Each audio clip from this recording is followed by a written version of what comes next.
So, what exactly is apartheid? Now, this sounds like a straightforward question at first because most people use the term apartheid.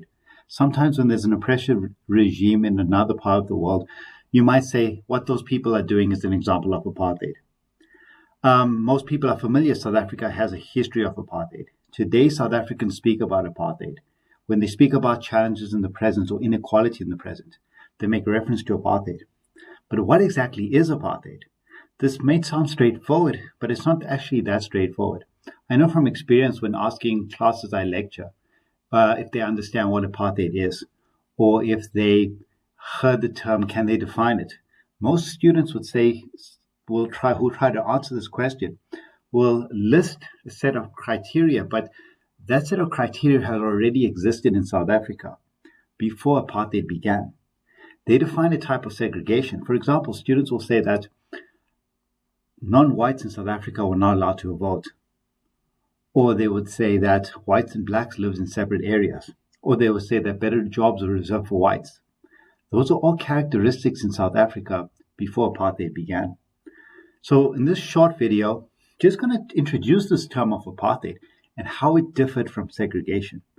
Segregation has existed in many parts of the world. The United States of America had its own history of segregation.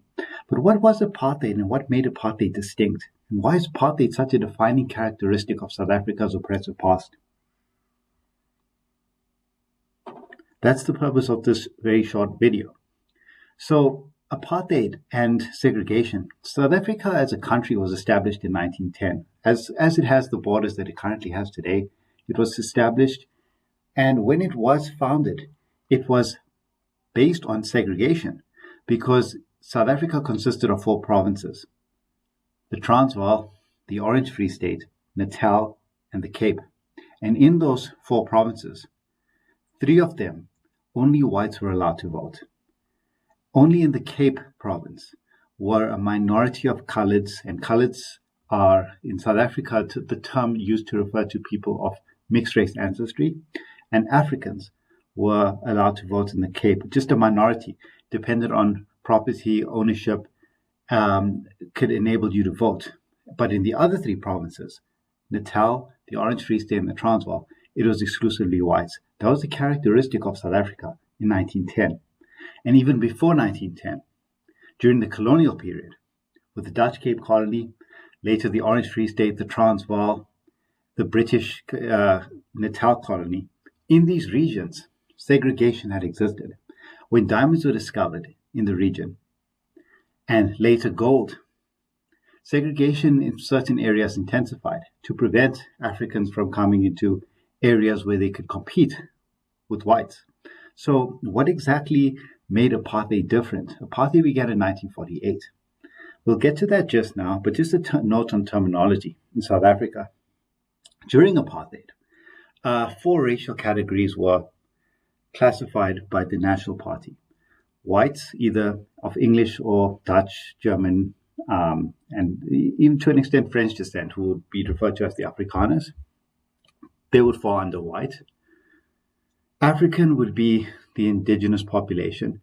Coloreds would be people who were born of mixed race, and Asiatics would be indentured Indians who were brought during the 1860s, these would make up the 4 racial groups in South Africa. Another characteristic of South African, the term that's used in South African historiography, is that the term black usually refers to all non-whites. A black consciousness movement that was founded by Steve Biko in 1976 sought to unite non-whites under a term, rather than being a negative term, non-white, a positive term, black. So sometimes when you read in South African history, black includes African, colored, and Indian. Just a quick note in terminology. Back to apartheid. So what was apartheid? And how do you define apartheid? Here are 2 definitions of apartheid by 2 historians. Saul Dubois argues that apartheid was the electoral slogan which brought radical Afrikaner nationalism to power in South Africa in May 1948. Deborah Posel states that apartheid originated as a label for the system of institutionalized racism and racial social engineering inaugurated by the National Party after its election victory in 1948. If you look at these two definitions, get a better understanding of what exactly was apartheid. And in a way, it was kind of a promise. It's an electoral slogan. The National Party, which won the election shortly after the Second World War, promised the voters, and in this case, in this South Africa, is a predominantly white voting force. And they promised the voters that if they come to power, they will implement this policy of apartheid. They had vague definitions leading up to 1948 of what exactly this apartheid entailed. And then once they came into power, they then had to go about making apartheid. So segregation had existed in South Africa. It was a characteristic of the country in 1910. In fact, there were a lot of oppressive laws that were passed long before the National Party came to power in 1948 and implemented apartheid. The most famous is the 1913 Land Act, which reserved originally about 93% of the country's land to whites and 7% to Africans. Later, that was extended to 87% for whites and 13% for Africans. So that was already passed in 1913. So various forms of racial legislation had already existed. But what makes apartheid unique or important is the time period in which it occurred, because it occurred in the aftermath of the Second World War, World War II. And World War II had a different impact or influence on Africa. And there's other videos on this channel that speaks a little bit about this. But at the end of World War II, the whole idea of oppressive regimes, minorities ruling over majorities, white supremacy in the African continent was going to come to an end. And during the Second World War, South Africa and a lot of its segregation policies were relaxed because during the war, when you had a wartime economy, when a lot of white men were overseas, they were fighting, there was a demand for labor. And a lot of Africans came into the urban areas to provide essential jobs. And this was very important during the war. But after the war, there was fears about where the country's future is heading.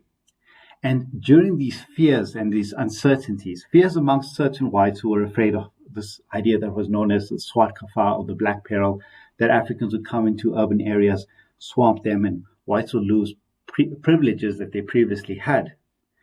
The National Party were able to appeal to those fears, and they implemented a policy, a vague policy at first, which promoted this concept of apartheid. And once they came to power, they then had to implement this apartheid. I will go into more detail about this in future videos, but just go through a couple of laws now and also just depict what the apartheid project would eventually entail. This map of South Africa was kind of a apartheid vision of what South Africa would look like. If you look at this map, the white areas would be white South Africa, officially the country of South Africa. And one of the ideas that would be promoted about apartheid during the apartheid period is that South Africa is a white country and Africans are, one, not unified, they're not a people, but they're made up of separate hostile ethnic groups. And these hostile ethnic groups naturally belong in these areas. So especially in the 1960s, when the rest of the continent was decolonizing, the South African government justified its ideology on the grounds that it's not doing anything that's different. It is giving Africans the right to self-determination, the right to rule over themselves, but that they belong in the separate Bantustans, as they would come to be known. The idea that each African in South Africa would be classified as belonging to a separate area. So Zulu's people would have their own KwaZulu ethnic homeland. Xhosa would have their ethnic homeland, the Transkei and Ciskei. Tswanas will have their own ethnic homeland, the Bophuthatswana. So what was originally the reserves, the 13% of the country's land that was reserved for Africans, separated from the 87% of the country's land reserved for whites. Now, during apartheid, these areas would now be designed to function as separate countries for these different ethnic groups. This is part of the apartheid ideology of the apartheid project. Just again, this video is not going to be too in depth, just an introduction to what exactly apartheid was. But here is the set of laws that are characterized apartheid.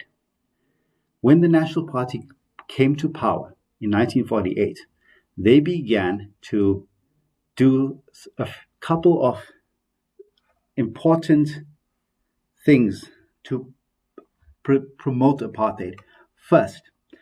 First wasn't about implementing apartheid. When the National Party came to power in 1948, they had narrowly won the elections. In fact, the opposition party, the United Party, led by Jan Smuts, got more of the popular vote than the National Party did. More whites voted for the United Party, Jan Smuts' party, than had voted for the National Party, which brought about apartheid.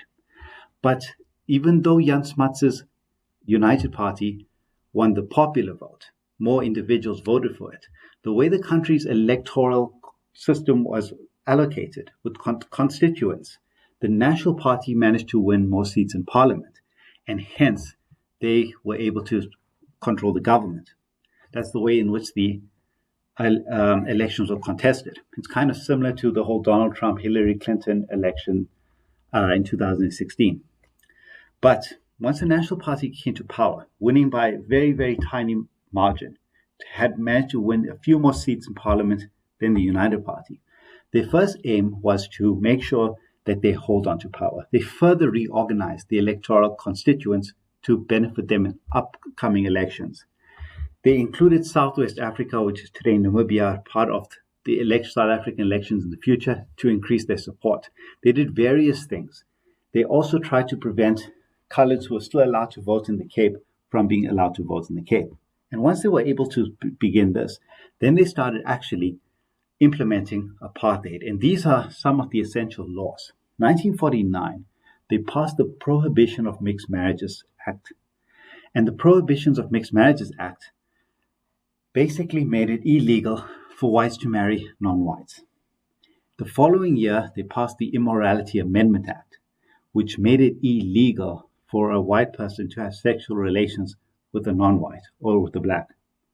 In 1950, they passed the Population Registration Act, which classified officially each South African as belonging to one of the four racial groups, and further classified or divided Africans into ethnic groups legally. In 1950, they passed the Suppression of Communism Act. Now, the Suppression of Communism Act was designed for two reasons. It's called the Suppression of Communism Act because in this period, the Cold War is taking place. Even though what South Africa is doing, the National Party promoting racism, promoting this apartheid, this form of separateness as apartheid, the Afrikaans word, which in English means apartness or separateness. These are things that are condemned by the international community, but they're allowing South Africa to continue this. And South Africa uses terminology like Suppression of Communism Act, because to get support from the West, the United States, if they pass an act called Suppression of Communism Act, it is more acceptable because communism now is the biggest enemy of countries like the United States. But the Suppression of Communism Act wasn't just about communism. It could give the state the power to disrupt or to persecute anyone it deemed as a communist. It vaguely defined what a communist is. So a liberation leader who's trying to fight against the oppressive regime could be labeled as a communist under this act. The act also outrightly banned the Communist Party of South Africa. In 1950, they passed the Group Areas Act. Now, the Group Areas Act was designed to promote residential segregation. Segregation had already existed in South Africa. Non-whites were forbidden from settling in white areas to a large extent. There were various laws that prevented this. But in spite of this, there were areas of racial mixing. Areas like Sophiatown, District 6, Cato Manor, where people of different races lived alongside one another. What the Group Areas Act was designed was to give the government the power to demarcate areas for exclusive occupation of a specific race and then use force removals to remove all those who do not belong within that area. Some of the most famous examples is Sophia Town, where bulldozers were sent in and Africans were removed from Sophia Town, resettled in Soweto. In the Cape District 6, coloureds were removed from District 6 and resettled in the Cape Flats.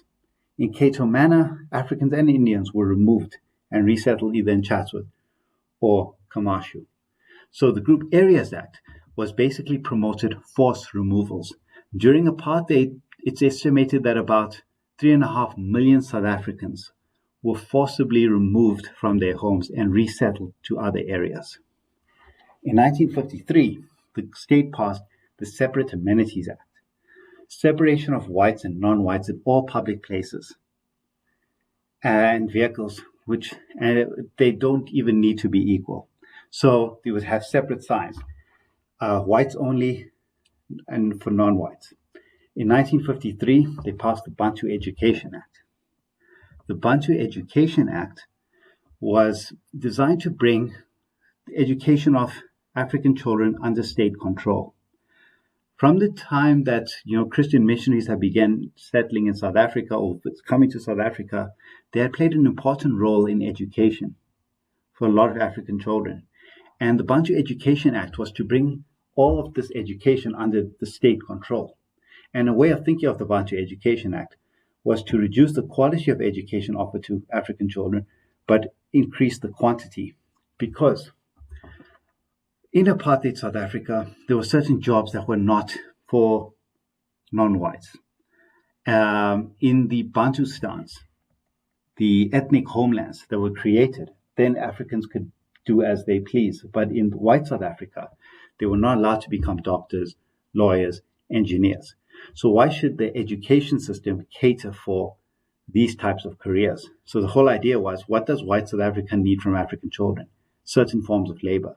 So the Bantu Education Act was designed to make an African labor force that would be useful to a white South Africa, but not provide a quality education, don't need complicated mathematics, because the types of jobs that would require complicated mathematics would be forbidden for Africans. So hence it's reducing the quality of education, but increasing the quantity. In 1959, they passed the Extension of University Act, and that act basically created separate universities for the separate races. Universities for Indians, university for colored, universities for Africans, separate from white universities. And in 1970, the Bantu Homeland Citizenship Act, which basically forbidden Africans from being citizens of South Africa, but officially made them citizens of one of those ethnic homelands. So these are just a list of the laws that we associate with apartheid. Apartheid is what the National Party did between 1948 and 1994. Well, 1994 is when apartheid officially ended, but by 1989 is when a lot of these laws were reversed. But what the National Party did during this time to make this policy, this vague promises that the National Party promised leading up to the 1948 elections, what it did to fulfill those promises during that period